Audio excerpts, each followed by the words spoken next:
Ek is so bly jy het ingeskakel. En ek weet, ons het 'n wonderlike belofte dat die Here hier by ons is. En my gebed is dat die Here vir jou in hierdie oomblikke so sal ontmoet, dat dit 'n verskil gaan maak in die jaar wat voorlê. Ons is hier by die draai van die ou en die nuwe jaar.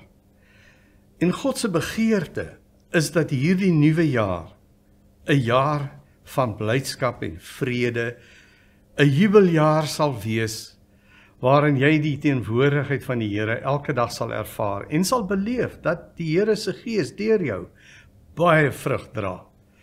Nou ek wil saam met jou kyk bietjie na Psalm 103.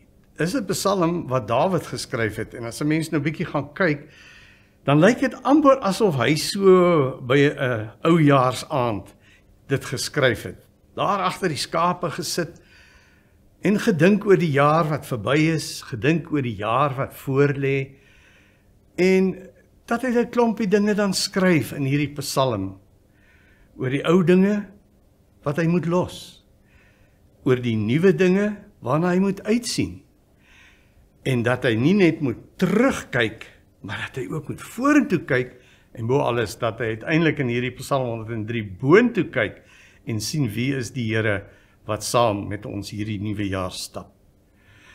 Ek wil vir jou hartlik uitnooi om ons ook te kontak hierso by Keerpunt.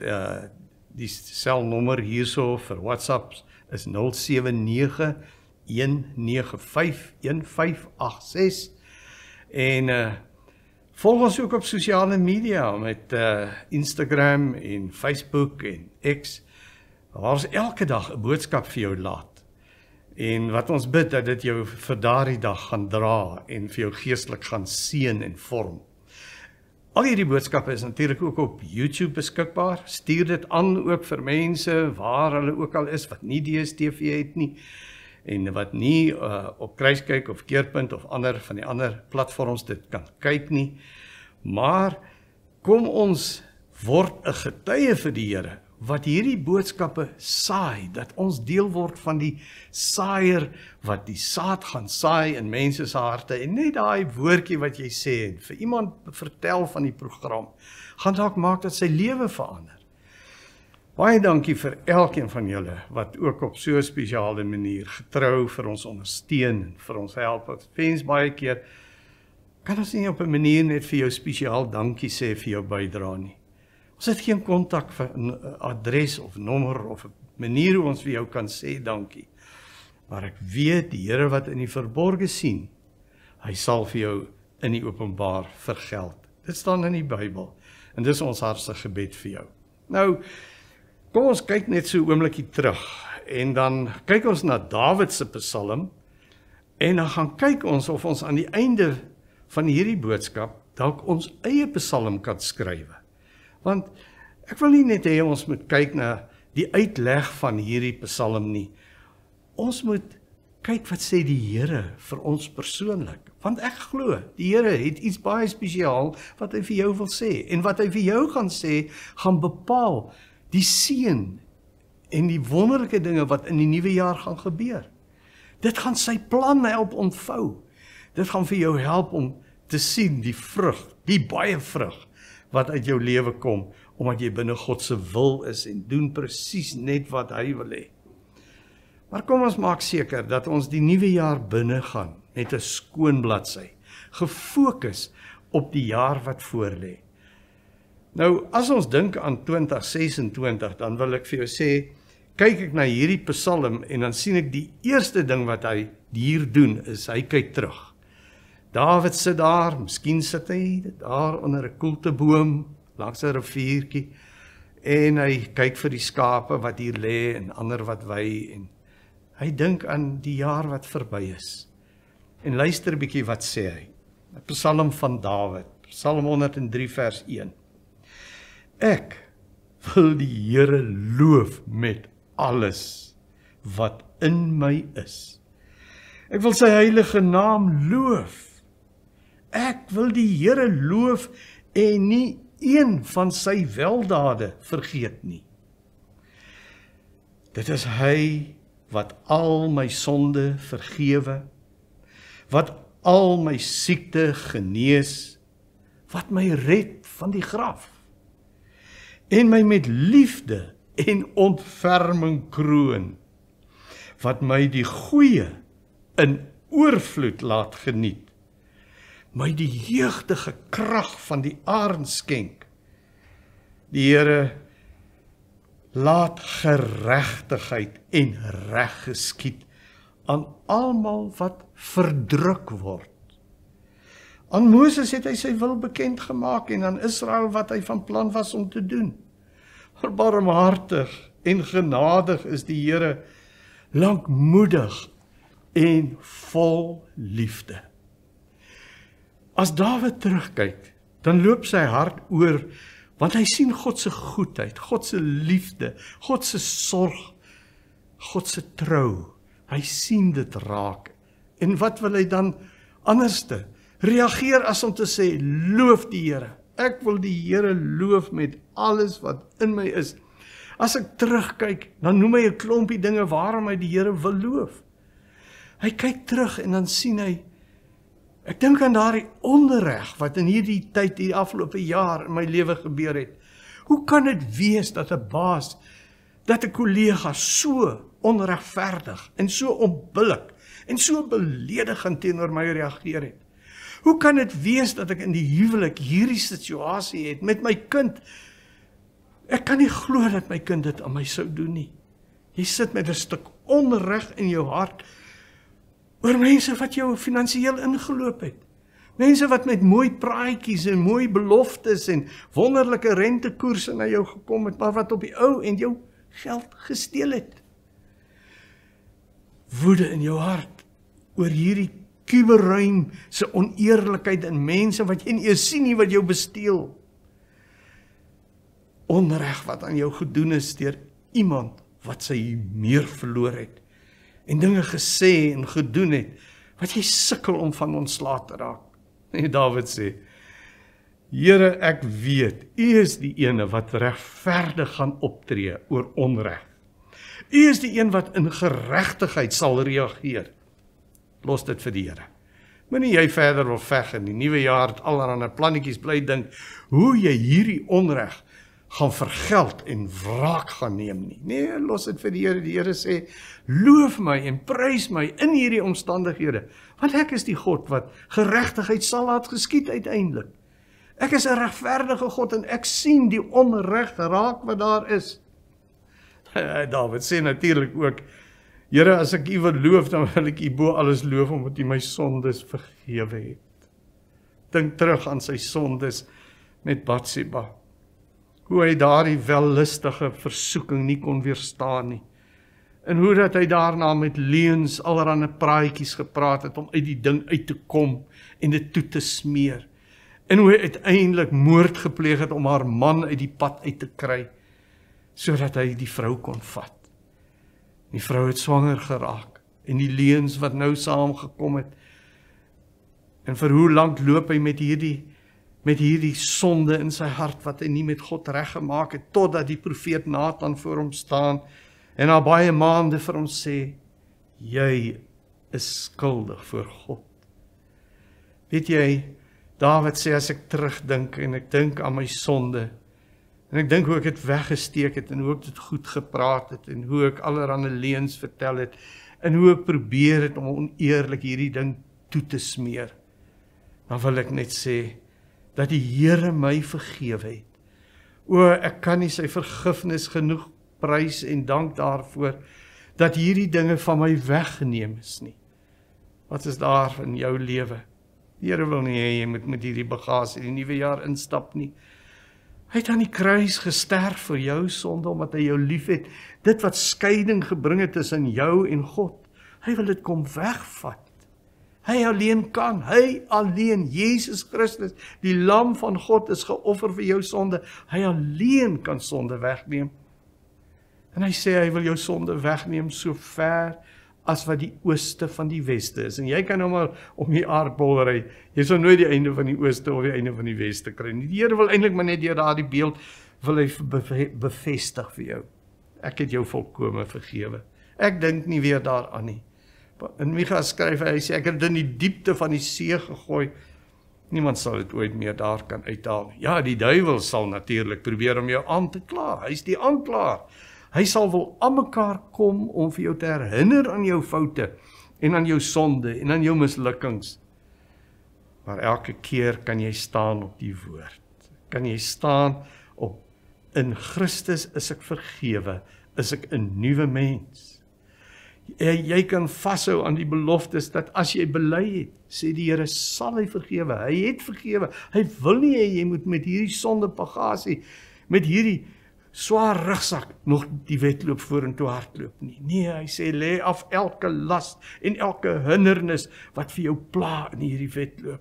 Kom ons gaan hardloop 2026 met volspoed, met 'n hart vol vreugde, met 'n ligte tred en met blydskap. Dawid sê, ek wil die Here loof oor die sonde wat hy vergewe het vir my. En hy sê, die Here het my gesond gemaak. Ek wil die Here prys vir die genesing, dat hy my van my siekte genees het. En ek weet Dawid se gemoed was siek gewees na sy sonde. Ek weet dat hy in sy hart het hy 'n stryd gehad. Die stryd om vir Saul te vergewe, vir hierdie vervolgingswaansinnige man wat agter hom is om hom te wil doodmaak en te keer dat hy nie sy koningskap vat nie. En hoe dat Dawid steeds vergewe het en nie toegelaat het dat bitterheid en woede en wraak in sy hart opkom nie en plek kry nie. Ja, hy kon by 'n geleentheid 'n stuk van sy kleed afgesny. Hy het op 'n stadium vir hom gespeel op die harp om hom rustig te maak. Dawid het goed gedoen en geseën. Maar jy kan dink wat 'n spanning in sy hart was elke keer, omdat hy weet, koning Saul wil my doodmaak, hy vervolg my, hy het sy soldate agter my, ek moet vlug vir my lewe. Wat 'n spanning het hy nie gehad, omdat hy skuldig is oor egbreek en oor wat hy in die geheim gedoen het, sy welis en sy seksuele sondes, wat hy toegesmeer het. Maar dit bly maal in sy kop, en hy bly skuldig voel, en hy bly sleg voel hieroor. En dis waar sy siekte dalk vandaan kom. Ja, dit maak sy gemoed siek, maar dit maak ook jou liggaam siek, as jy onder hierdie konstante spanning moet lewe. Hy sê, dankie Here, dat U my gesond gemaak het, dat U my hart heel gemaak het, maar dat U ook my liggaam gesond gemaak het. Hy sê, hy het by die dood omgedraai, ons weet nie wat dit was nie. Hy sê, U het my gered van die dood. Was dit deur sy siekte, of was dit deur die vervolging, deur die spies van Saul, wat die Here hom gered het? Die Here het hom beskerm. Sou ons, as ons terugkyk, ooit kon raak sien, hoe die Here vir ons beskerm het, van die graf, soos hy hier skrywe. Dat ons nie gesterf het nie, dat ons uit daai ongeluk, uit daai krisis, uit daai probleem uitgekom het, dat ons weer gesond geword het. Ja, die Here het met jou lewe nog 'n plan. Hy het nog 'n doel vir jou, hy is ergens met jou lewe op pad. Daarom is dit die ding wat jy nou niks anders te kan doen hier by die draai van die jaar, dat jy kan sê, Here, ek wil U loof, ek wil U naam groot maak. U het my gered van hierdie siekte, U het my gered van die dood. En dan sê hy, Here, ek wil U loof, want U het vir my krag gegee toe ek moeg was. Toe ek gevoel het, ek kan nie meer nie. Toe het vir my gevoel het, ek is soos daai hoenderhaan wat probeer op die hoenderhok se dak kom en die wind waai en die stof elke keer sy plat val en hy kom nie bo uit nie. Dat sy vlerke naderhand hier onderhang en sy bek oop is en sy tongetjie en hy hyg na sy asem. Hy's moeg, hy kan nie meer nie. En dan sê Dawid, weet jy, die Here het vir my arendvlerke gegee. Die Here het vir my soos 'n arend wat net sy vlerke oopmaak en dan vat die windstrome hom in die hoogtes in.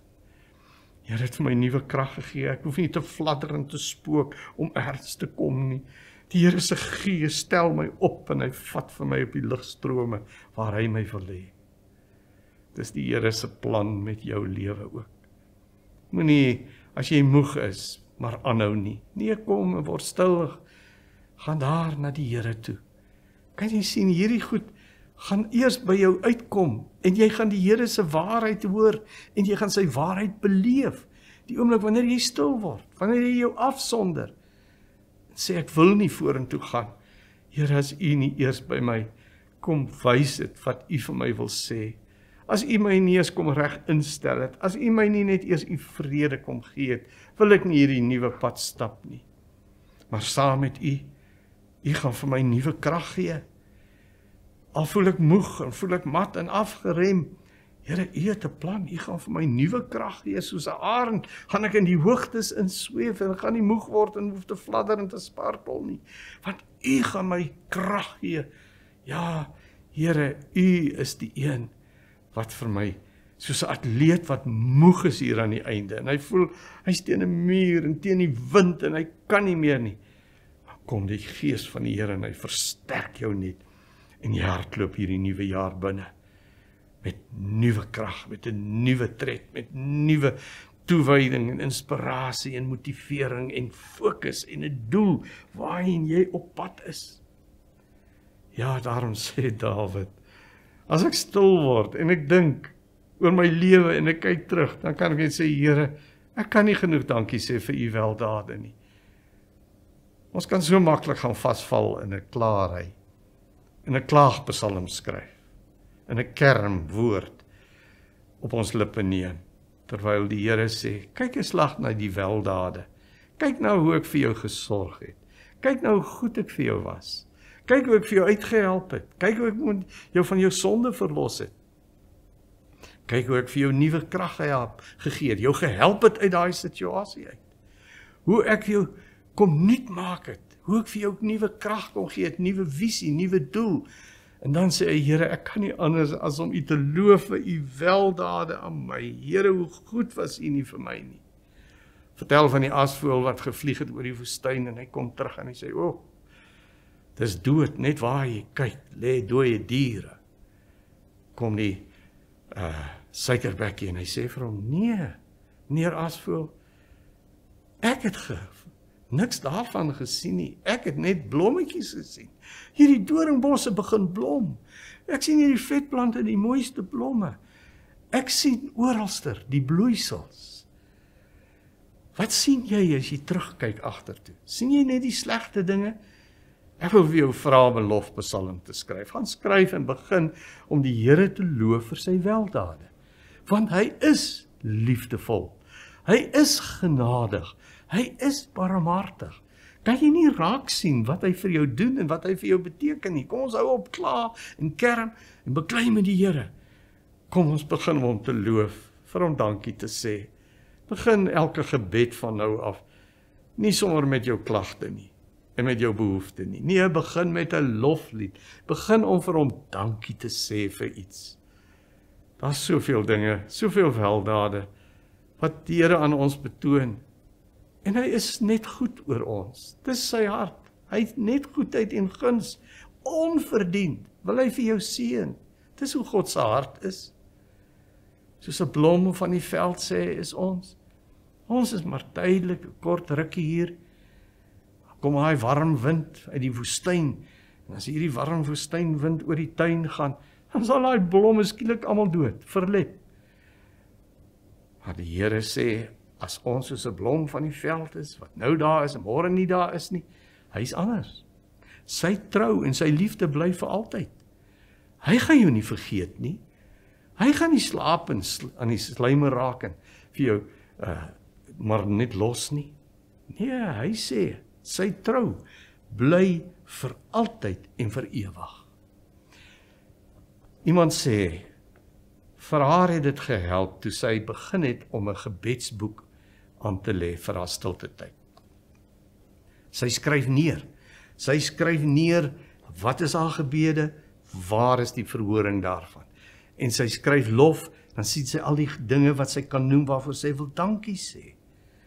Miskien is dit belangrik dat ons weer 'n boek kry waarin ons begin fokus op die positiewe dinge, op die weldade van God, vir hom dankie te sê, Here, vir wat U alles vir my doen.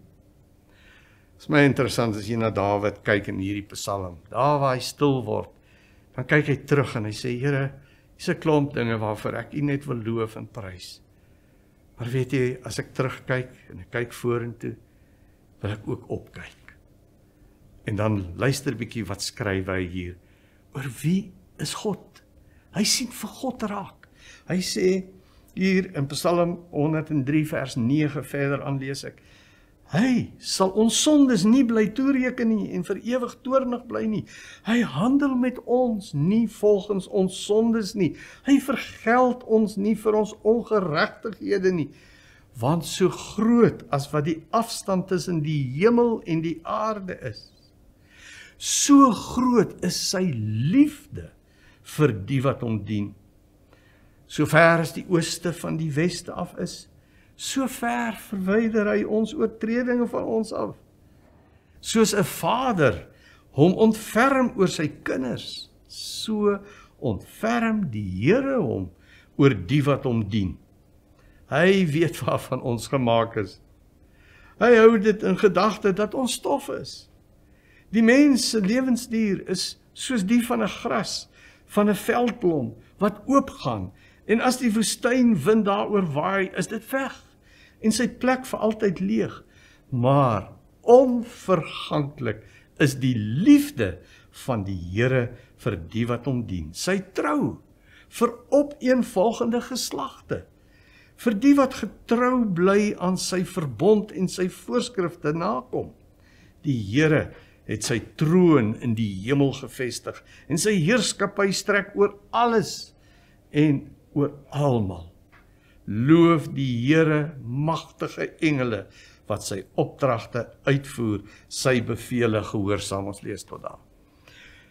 Wie is God? Kan jy hom sien wie hy is? Hy sit op die troon. Hy sit in die almagsposisie. Ja, hy is sterker as die duiwel en al die duiwelse planne. Daarom, hy is nie sterker as Moses nie. Hy is nie sterker as die duiwel. Hy is sterker as Moses. Hy is sterker as die duiwel.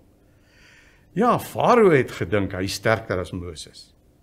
Maar God het gekom met die een plaag op die ander ene, tot hy voor God gebuig het. Tot hy erken het, U is die enigste ware God. Het jy al in jou krisisse, in jou probleme, gesien dat God die een is wat vir jou lief is? Dat hy by jou is, dat hy die sterkste is, dat hy op die troon sit, en die duiwelse planne sal nie slaag nie, en ek sal nie langer twyfel nie, want ek hou vas aan God en aan sy woord. Hy sit op die troon.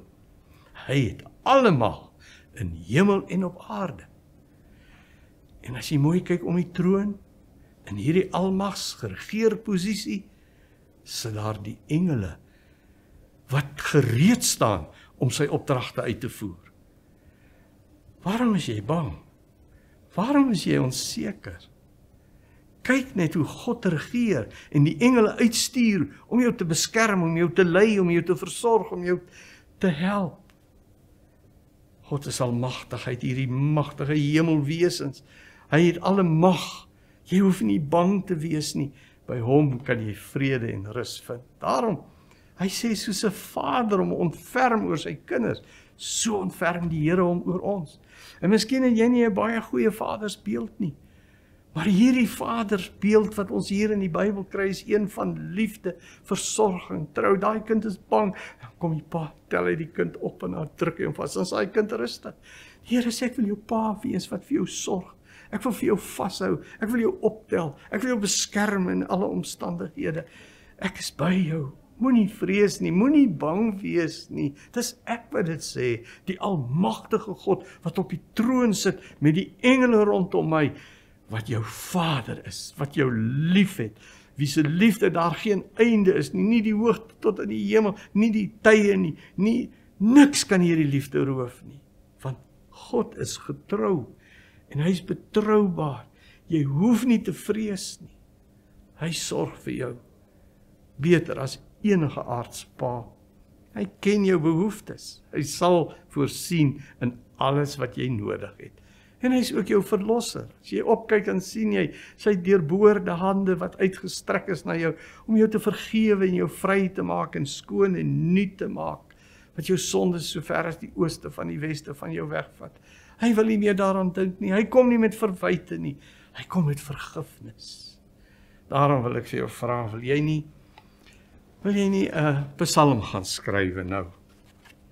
'n 2026 psalm, waarin jy terugkyk en waarin jy vorentoe kyk en waar jy bo alles opkyk na ons hemelse Vader, aan wie se liefde daar geen einde is nie. Genadig is hy, onverdiend sorg hy vir ons.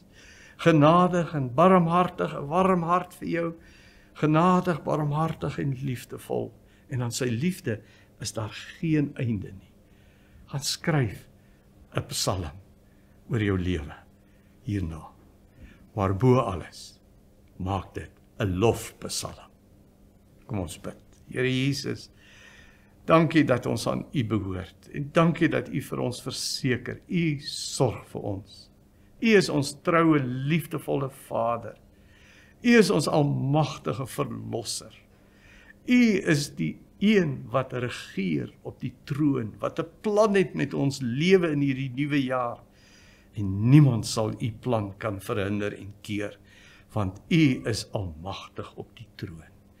O Here, kom ontmoet ons ook as ons hierna stil word, as ons in stilte voor U buig en ons U kans gee om ons harte in te stel vir die nuwe jaar. Kom, maak dit 'n geseënde nuwe jaar. Amen.